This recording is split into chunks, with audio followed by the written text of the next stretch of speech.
Okay. Ek dink dit is hoogtyd dat ons praat van hierdie mense wat van ons op Facebook post.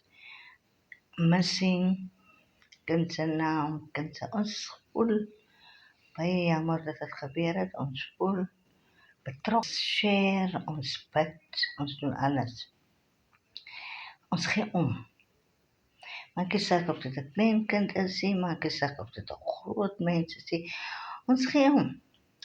Dan hoor jy net hier iewers by 'n comment found. Hieronder found. Ons soek information. Ons het vra, waar is die persoon gekry? Hoe laat was die persoon?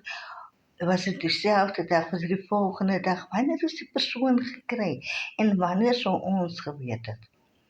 Want hier is missing goed, wat ons is betrokke gemaak en ons kan nie antwoord nie, ons soek antwoorde.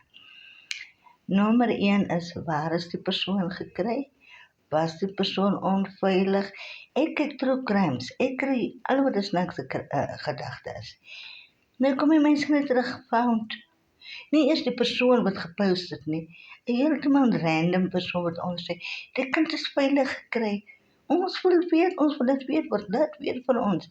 Found die volgende dag. Dat ons kan ophou bid. Dat ons kan ophou worry. Jy moet ophou so maak.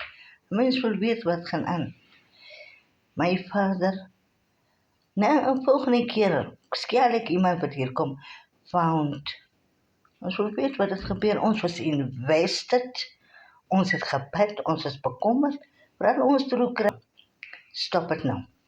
As jy sê missing, hierdie persoon is missing, ons soek 'n opvolgartikel. Mooi dag julle. Love you guys.